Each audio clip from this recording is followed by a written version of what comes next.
زبان اور اس سے تعلق رکھنے والی تعلیمات پر خاکسار نے اس ہفتے ملفوظات حضرت مسیح موعود علیہ السلام جلد 3 زیر مطالعہ کی۔ ایک ارشاد جو میری نظروں سے گزرا وہ یہ ہے، آپ علیہ السلام فرماتے ہیں، زبان وجود کی ڈیوڑی ہے، اور زبان کو پاک کرنے سے گویا خدا تعالی وجود کی ڈیوڑی میں آ جاتا ہے۔ جب خدا ڈیوڑی میں آ گیا تو پھر اندر آنا کیا تعجب ہے۔ مندرجہ بالا ارشاد میں لفظ ڈیوڑی غور طلب ہے، اس کے بارے میں خاکسار کچھ عرض کرتا ہے۔ پرانے وقتوں میں گھروں کی تعمیر میں صدر دروازہ کے ساتھ ایک راستہ رکھا جاتا تھا جو ڈیوڑی کہلاتا تھا، جس سے گزر کر گھر میں رہنے والے یا مہمان اندر داخل ہوا کرتے تھے، اور گھر کی خواتین اپنے گھروں اور صحن کی صفائی کے ساتھ ساتھ ڈیوڑی اور اس سے ملحقہ گیٹ یا دروازہ بھی صاف کیا کرتی تھیں۔ بلکہ بعض خواتین گھروں کی صفائی ستھرائی کا آغاز ہی ڈیوڑی اور اس سے ملحقہ حصوں سے کرتی تھیں۔ صفائی کرنے والے کپڑے کو گیلا کر کے پوچا مارتے یا صافی لگاتی تھیں تاکہ گلیوں اور سڑکوں سے گزرنے والے لوگوں پر گھر کا اچھا اثر پڑے اور آنے والے مہمانوں پر خوش آئند اثرات مرتب ہوں۔ خاکسار کی اس تمہیدی وضاحت کے تناظر میں اگر حضرت مسیح موعود علیہ السلام کے اس ارشاد کو پڑھے تو نتیجہ یہ نکلتا ہے کہ انسان کا وجود ایک مکان کی طرح ہے جس کا دروازہ یا ڈیوڑی منہ اور زبان ہے، جس کی صفائی ستھرائی گھر کی طرح بلکہ اس سے کہیں بڑھ کر ضروری ہے، جس طرح عام مکانوں اور ڈوڑیوں کی صفائی کی جاتی ہے، اور جس طرح مہمان گھروں میں ڈوڑیوں کے ذریعہ داخل ہوتے ہیں جن میں کپڑے کا پوچا لگا ہوا ہو تو وہ خوشی محسوس کرتے ہیں۔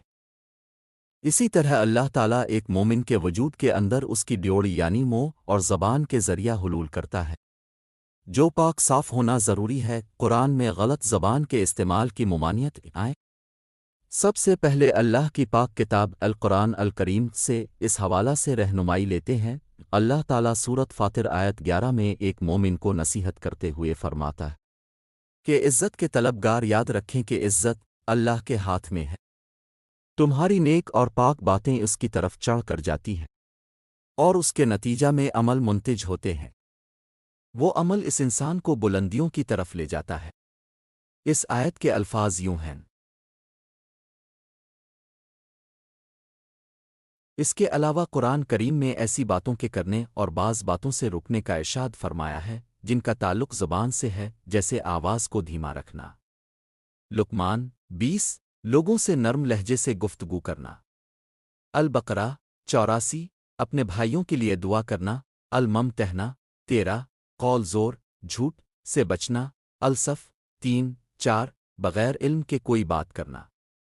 بنی اسرائیل 37 بہتان تراشی سے پرہیز۔